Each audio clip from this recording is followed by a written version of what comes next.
You got whatever the little fern thing over on the right. Well, I thought you might enjoy the fact that I kind of went almost to the Jeff Jacklich look with the. Yeah, I see that. You're pretty high. I went with the pretty number high and tight three, there. the number 3 clipper cut. My hair had been kind of growing out for a while. It's one of those things where if my hair gets too long, and this is kind of maybe sounding a little goofy, but if my hair gets too long, I just feel sloppy in all parts of my life. Like my sliced backhand just doesn't seem to really be as clean if I've got the hair a little bit too long. As much. It's not quite as good. A little sloppy. So I go into last Friday. Was it Friday? Yeah, we got home from Tahoe. I said, that's it. I'm done. Because, the whole time up there, I'm just going, man, I kept looking at myself going, dude, this is, you haven't done this for a while. So I get in there Friday after we drive back to Tahoe, go over to the barber shop, right? This guy's been there, I don't know, 48 years or something. And it's just great. It's the old school. You come in, you sit down, there's chatting going on. And he's got this gal working there, and it's just kind of first come, first serve. And, and there's no way that you say, well, I'm going to wait for Don. You don't. Right. You don't insult the other barber that way. You never do that. So anyway, I get in the chair, and she introduces herself, and hey, I'm Brent, blah blah blah, and he's over there. The guy's been over there. He go, yeah, this guy still owes me for a couple of haircuts. Make sure you bill him. Blah blah blah. Funny. Anyway, so I get in the chair, and she turns around. She goes, okay, well, what are we doing today? And it's like the end of the day. She's tired. She's probably had, I don't know how many people she's cut hair today, but it's been a lot. It's on a Friday, so it's before the weekend. Everyone's trying to look sharp. So I turned around, I said, look, I want to make this easy for you. Let's just go with a number 3 clipper all over. And she kind of goes, I love you. I can do that. I just fell in love with you. Yes. No scissors, no nothing. You don't have to do the shave in the back. Just give me the number 3. So anyway. No fluff and fold. No. Give me the number 3, baby. Yeah. So anyway, I think I'm going number 2 next time. I would. Yeah. It feels pretty good. I mean, for me, it's like if I'm like right now, I'm probably every 2 days now. I use although I'm going to buy a new one. It's called a skull shaver, and it's designed specifically for shaving your head. So it's got 5 rotors. Like a Norelco has 3 heads. This has 5, and it kind of fits in the palm of your hand. And it's like a good old designed specifically for it, so it gets even closer, and that. So it's like $100, So I'm cool. I mean, maybe one of our listeners. I do mine like every 2-3 days, because otherwise there's a certain length that a couple days is fine. Then there's a certain length where it's like, old man now. I've got to cut this out. I started the recording a while ago. I got to cut that one out at 3:30. Okay, 3. There you 30. The F-bomb. Okay. Oops. Anyway, so well, listen, guys, you're getting a little sartorial thing from us to start off today's episode. I did have to go back in there and bleep out something. You'll hear the bleep, which will be kind of fun. But listen, thanks for hanging out with us today. Again, another episode of the Gold Ball Hunting Podcast. Episode number, I think it's 169. It is awesome. 169, man. We're on cruise control. So let's get into it, Jeff. I got a topic that we talk about a lot, and I think there's a big fear associated with it. And not so much the ego, but this kind of it's a false belief that when you and I say, look, if you're going to go work on something, there's something that you got to do, which is you got to go out and drill it and tinker with it and sort of put yourself in a practice situation where, it doesn't count, right? We're not really, we're not keeping track of score. You could be playing points, you could be drilling, whatever it is, but you're not keeping score. And then sort of the next step up is to well, let's go play a practice set, or let's go play a practice match with that new part of your game that you're working on. And I think a lot of players go, well, I'm a little concerned because I know that when I work on this thing, I'm so focused on it, right? I'm so consciously focused on it that other areas of my game, and I think the term is they say that they suffer. And Right. and it's true. I mean, when you're consciously working on something in your game, and it could be what we talked about yesterday, which is, well, what's a core fundamental? Well, it could be as soon as you can get into the right hitting position with the right spacing. Okay, well, you're focused on that, which is in the end it'll become automated, but for right now it's not. Right. And so I think a lot of players go, well, the other stuff is going to suffer. And so that word, I think, needs to be changed, or at least needs to have a little something about it. It's, there's going to be a temporary, and you can help me with the word, but it's going to be a temporary thing. I think too often players think, this is going to be permanent.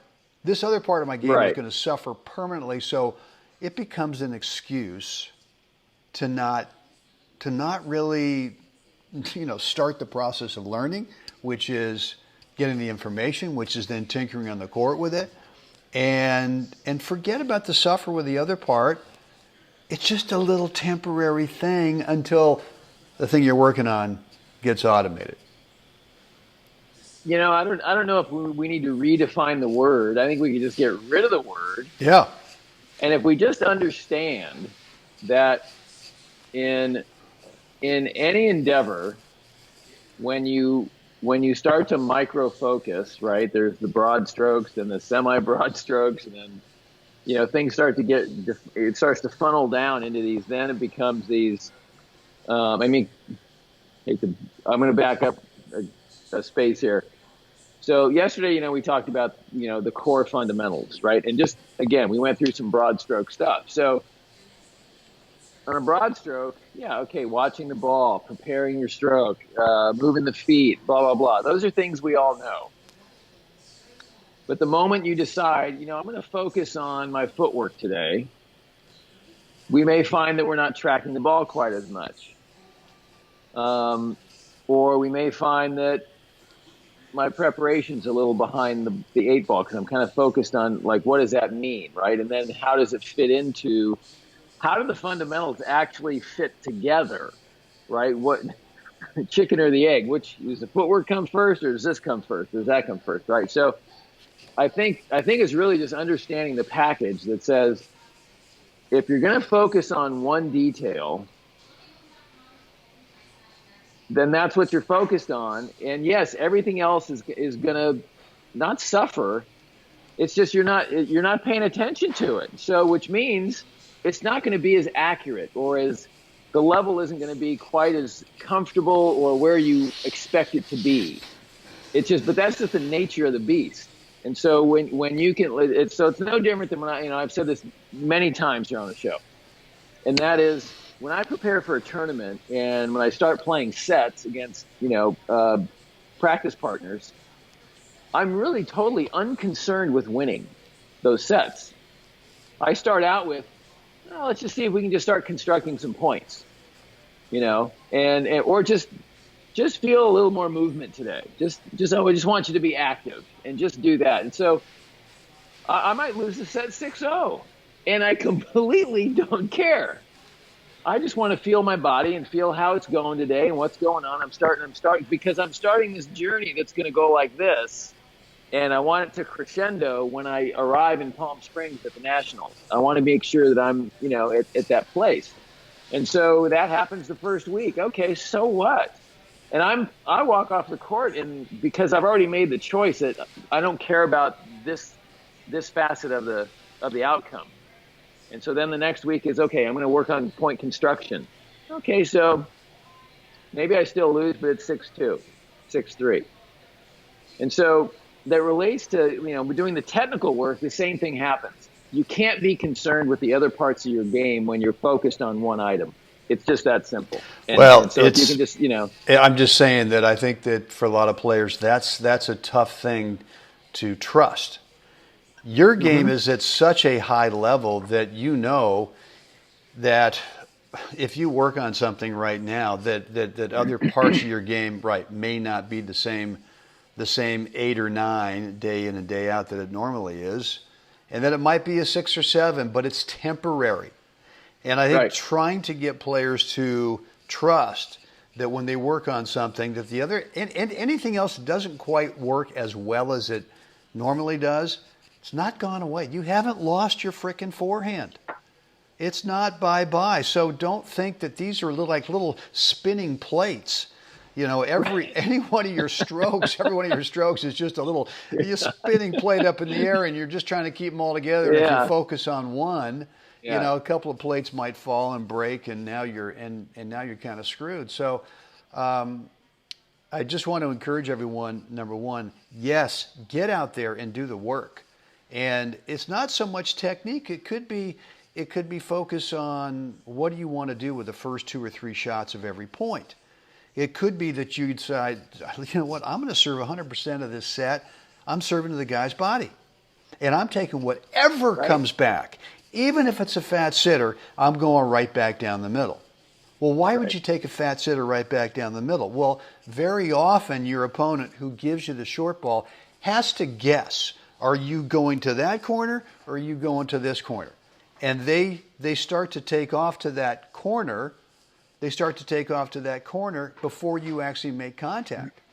Right. So if you play the ball right back up the middle, there's no one there. There's nobody there. It's a beautiful thing.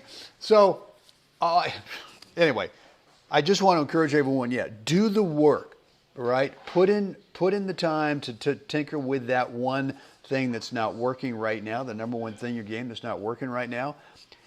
And yes, accept the reality that some other parts of your game are not going to be up to the high quality standard that they normally are, and it's temporary.